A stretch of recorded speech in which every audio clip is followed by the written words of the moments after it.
Bonjour à tous, bienvenue sur la chaîne de Ludovic Gervais. Aujourd'hui, dans un épisode de Comment t'as fait ça, on va expliquer la fabrication des bijoux en verre dichroïque. Fait intéressant, le verre dichroïque ou iridescent, je vous épargne les segments de nez par rapport aux angles de la lumière, aux ondes lumineuses, mais en gros, ça fonctionne de telle façon que selon l'angle d'observation, les rayons sont absorbés d'une façon différente, selon la couche qui est appliquée sur le verre. Le mot dichroïque vient de la Grèce et veut dire littéralement deux couleurs. Et comme par hasard, la première pièce utilisant le dichroïque est un vase appelé la coupe du Lycurgue, de provenance grecque aussi, qui daterait entre l'an 300 et l'an 400 après Jésus-Christ. On aurait perdu ce savoir suite à la chute de l'Empire romain. Plus tard, vers les années 1400 à 1700 après Jésus-Christ, plusieurs pays auraient redécouvert le verre dichroïque. Donc, c'est toujours en lien avec les verriers qui, pour réussir à imiter un peu les pierres précieuses, ont trouvé une façon, avec des oxydes métalliques, de reproduire l'effet dichroïque, donc plusieurs couleurs qui changent selon l'orientation de l'observation. D'un côté, on avait les verriers grecs et de l'autre, on avait les verriers italiens à Murano, qui ont découvert à peu près en même temps. Je n'ai pas trop trouvé d'informations à ce sujet. Cette technique a été découverte en essayant d'imiter ce que fait les pierres précieuses en termes de couleur. Et ce, toujours en utilisant les oxydes métalliques pour donner ces effets. Par la suite, la NASA de nos jours aurait poussé la patente vraiment comme il faut pour essayer de trouver et d'optimiser le processus pour nous sortir vraiment ces couleurs chatoyantes et vraiment brillantes qu'on retrouve de nos jours. Pour ce qui est de la fabrication de nos jours, on parle de plaques de verre qui sont placées dans des chambres à vide et on applique des fines couches, on parle de nanomètres à ce moment-là, des couches de métal nanométriques qui sont vaporisées par la chaleur sur les plaques de verre. Bon, tout d'abord, on va commencer à mettre mon papier fusion, qui est l'anti-adhésif pour pas que mon verre colle directement sur ma plaque. Plaque qui est vraiment faite en fibre céramique, donc c'est très très léger. Ça ici. Je vais mettre mon papier fusion. Papier qui est vraiment fait pour la fusion du verre. Je pense.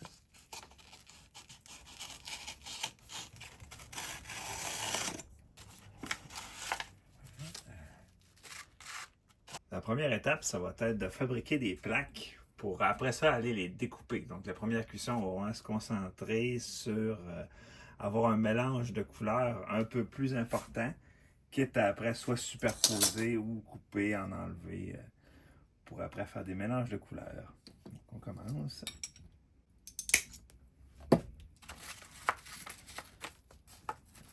Je vais essayer avec des fonds un petit peu plus foncés, parce que dans ma commande, la compagnie qui me fournit le verre, il manquait beaucoup de stock qui n'avait pas de disponible. Donc on va essayer de pallier à ça avec des petits mélanges personnels.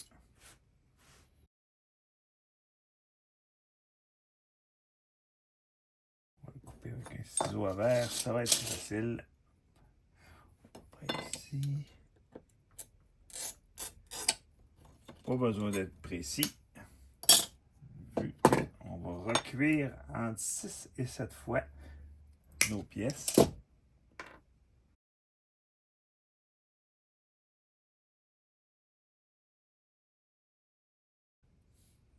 Ce qui n'est pas évident, c'est de trouver le côté à l'endroit et le côté à l'envers. Ce que j'explique, c'est vraiment le côté qui a l'enduit dichroïque ou iridescent, de l'avoir bien en dessous.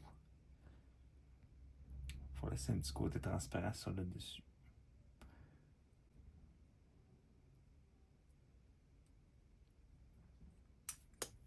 J'imagine que c'est lui. On va prendre une chance. Bon, ensuite, c'est là qu'on s'amuse.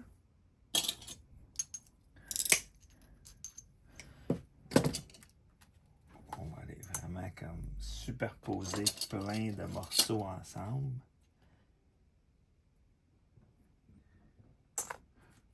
Le sens, c'est pas trop important. Disons qu'on va rajouter beaucoup de couches. On va redécouper. On va remettre du transparent par-dessus. Donc, c'est pas trop grave si on a du dichroïque ou des parties qui sont sur le dessus. Vous allez voir aussi le dichroïque a une tendance à rester coupant, même après la cuisson. Contrairement au transparent, que lui va vraiment fusionner énormément avec la matière. Lui, c'est intéressant avec un fond noir. Regardez, je vais aller couper un autre petit fond noir. Je vais aller me chercher celui-là.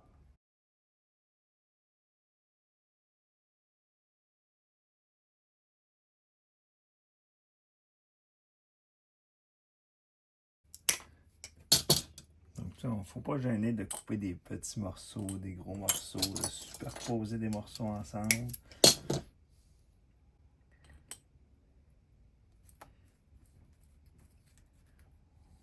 Ce que je conseillerais, bien sûr, c'est de faire, de ne pas avoir les mêmes couleurs côte à côte. Donc de vraiment se séparer avec des couleurs différentes.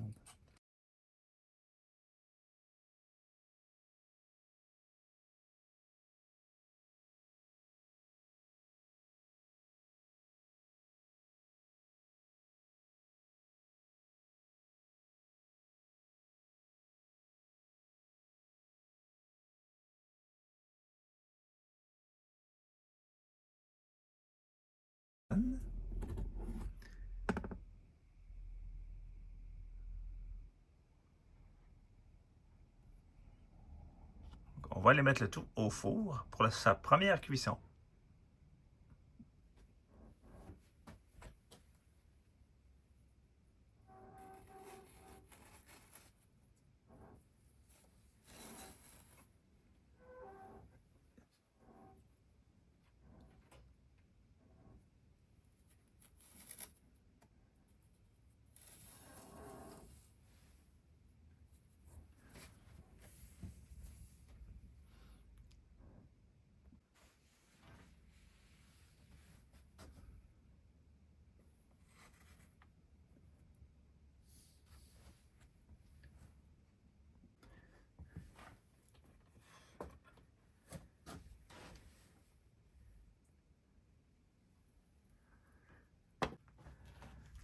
Nous sommes le lendemain matin. La cuisson a été faite. Ça l'a refroidi pendant, bon, pas toute la nuit, mais une partie de la soirée. Donc, on va voir le résultat.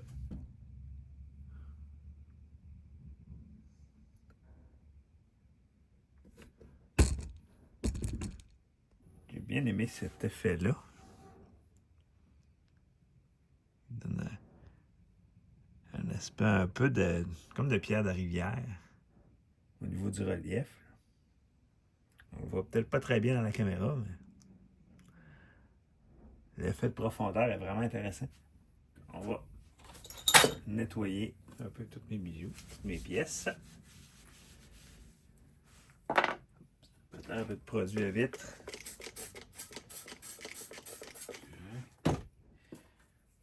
Il est important d'enlever tout le papier fusion qui aurait pu coller. Le résultat est quand même propre, là.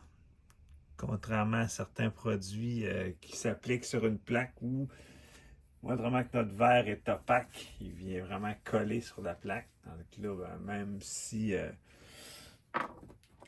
de la poudre qui s'en va être collée, ça s'en va assez bien. C'est d'ailleurs pour ça que j'utilise beaucoup de papier fusion. On voit ça. C'est comme si c'était collé, mais je fais juste passer un petit coup de linge humide.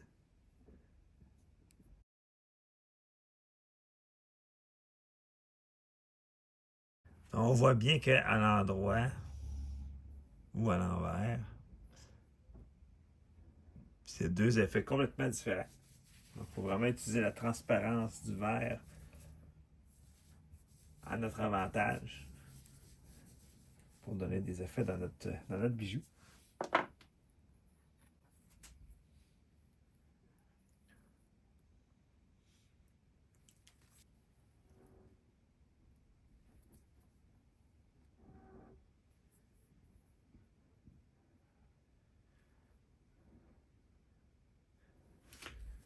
Une fois que c'est nettoyé, je vais refaire une feuille de papier fusion pour remettre sur ma plaque et je reviens. Bon, on va recommencer à découper, puis on va refaire des montages de plaques.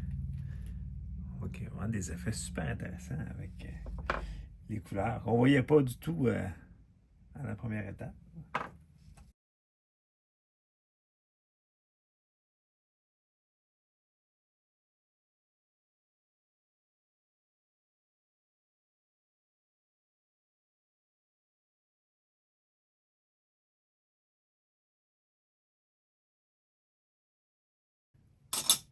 Donc avec ces bijoux-là, tout se récupère. Donc il n'y a vraiment pas de gaspillage.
Allons-y avec ça pour la deuxième cuisson.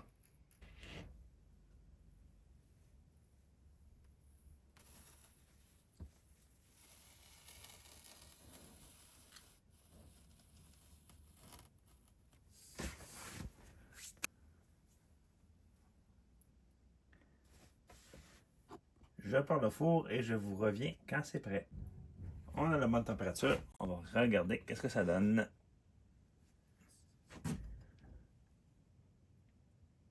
Voici le résultat de la deuxième cuisson. Je vais vous épargner les détails. Je vais refaire un peu le même procédé que la dernière fois. Donc couper et superposer les morceaux. Ça vaut quand même la peine que je vous remonte un petit peu plus près le résultat. Donc, il y a quand même des pièces qui ont super bien sorti. Des beaux mélanges. Puis, je pense que ça vaut la peine d'avoir un foncé en dessous. C'est vraiment pas grave s'il y en a qui ont collé ensemble. De toute façon, on va découper, on va superposer.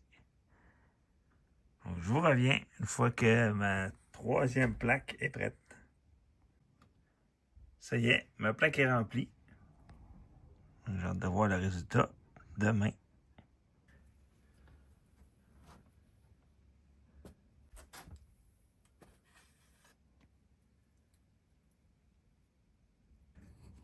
Le résultat de la troisième cuisson. Donc, il y a vraiment des belles pièces. J'ai l'impression que je vais pouvoir en finir peut-être avec la quatrième cuisson pour certaines. D'autres, peut-être qu'on va se rendre à 5 ou 6 cuissons. Donc, croisons les doigts. Donc, je vous reviens quand la plaque est montée. Je vais essayer de vous montrer quand même cette étape-là, vu que c'est la quatrième cuisson qui s'en vient. Il y a des chances qu'on ait des beaux produits qui vont sortir de ça. Donc, je vais vous montrer quand même l'étape, probablement en accéléré.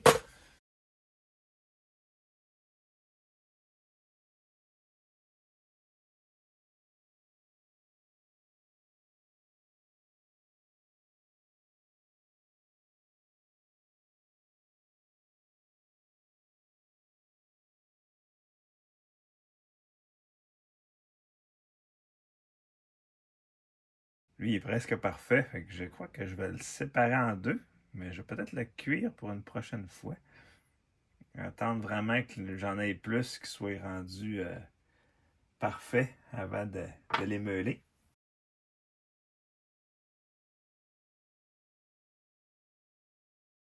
Des fois, juste mouiller un peu notre verre, ça permet aux pièces de ne pas glisser.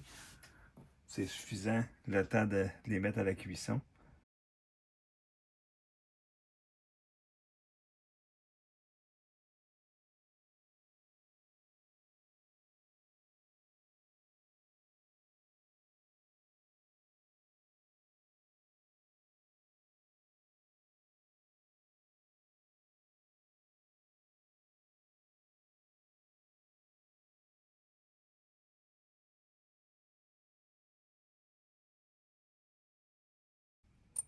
Le plus difficile, c'est ça, c'est de garder tout un par-dessus l'autre.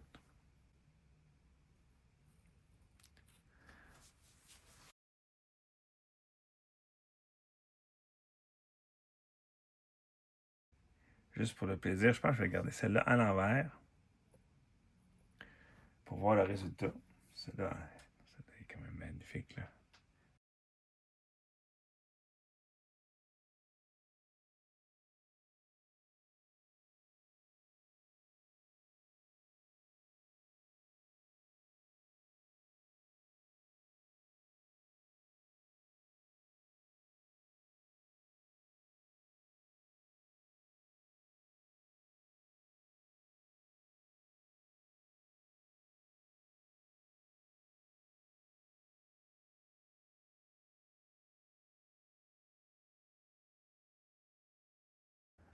Je mets le tout au four et je vous reviens quand c'est à pleine température.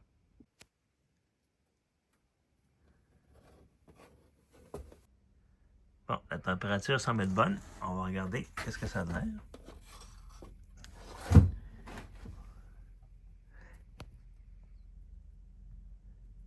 Ah, les formes ont l'air intéressantes. Je pense qu'on va être peut-être bon pour avoir quelques bijoux pour cette cuisson. Nous sommes rendus le lendemain. Voici les résultats de la 4e cuisson.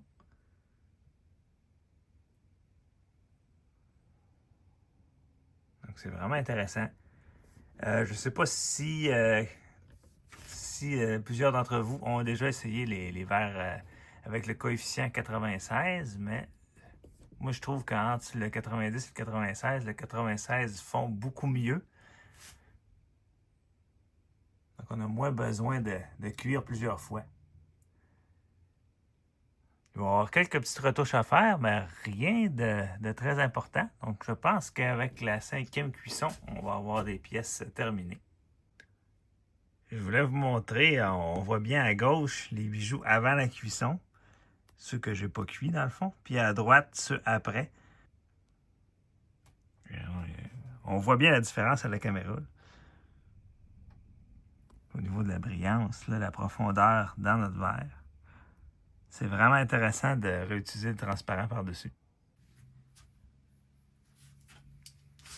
Bon, je vais redécouper quelques pièces, puis par la suite, on va commencer à en meuler certaines aussi, pour vraiment donner la forme définitive.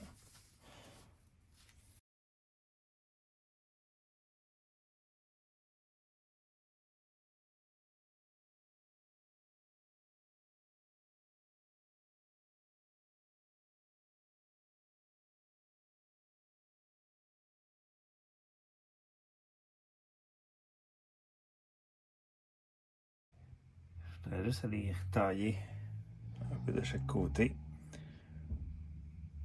Ici. Ce que je vais faire, je vais en tailler, je vais en meuler quelques-uns.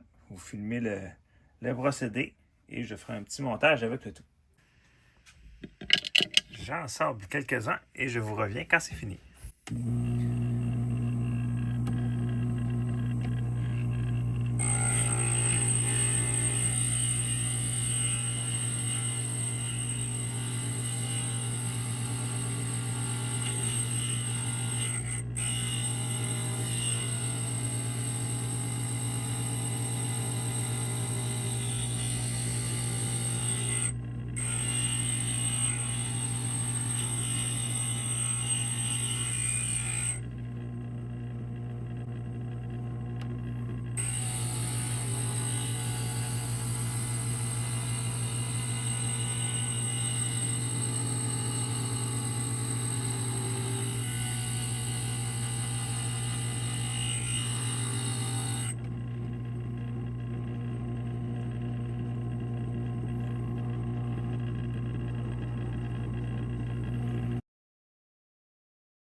Bon, j'ai dû changer la meule pour pouvoir sabler de nouveau mes pièces. Si vous avez vu la vidéo sur le test de polissage de verre, vidéo que je vous mets à l'écran. Donc, si vous avez vu cette vidéo, j'explique pourquoi je le fais. Parce que ça élimine vraiment les traces de meulage qu'il peut y avoir à la fin de la cuisson. Donc, je remeule avec une meule plus petite. Donc, je vous épargne tout le long processus et je vous reviens quand c'est fini.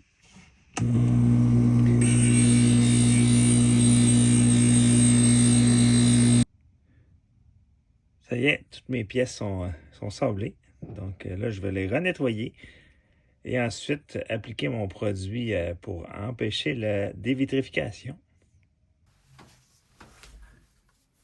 Bon, c'est l'étape de l'anti-dévitrification.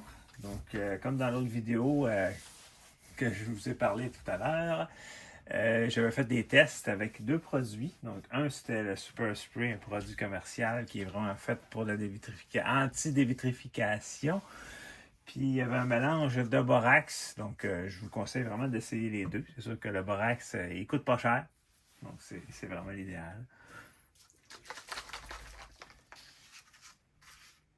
Sinon, les deux produits, question finition, ils se ressemblent beaucoup. C'est sûr que le Super Spray, il y a l'avantage d'être blanc au séchage. Donc, vous pouvez voir s'il y a du produit ou pas. Tandis que l'autre, c'est vraiment transparent, là, comme du vernis ou comme de l'eau. Donc, on ne voit pas si on oublie d'en mettre à certains endroits.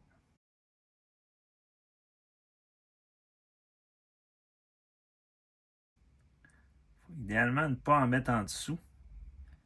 Parce que si on en met en dessous de la pièce, ben, elle risque de coller avec le papier fusion, de faire une espèce de mélange vitrifié.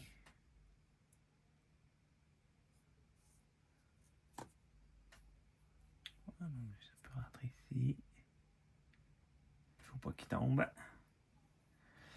Je vérifie la place qu'on a. C'est ça que lui va prendre la place un peu. Décaler lui comme ça.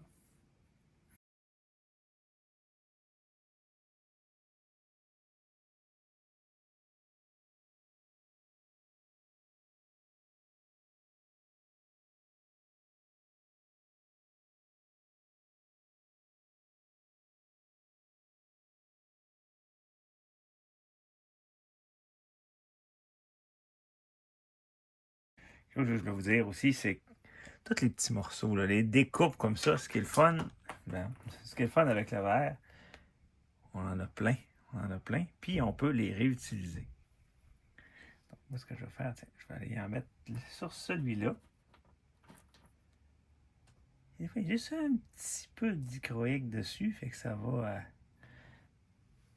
redonner un petit peu plus de couches à mon verre. Puis plus il y a de couches avec ce verre-là, mieux c'est.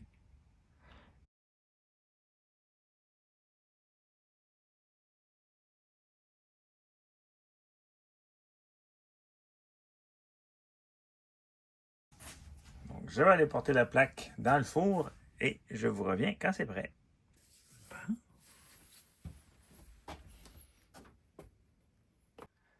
Bon, ça y est, le four est à sa température. On regarde pour la 5e cuisson.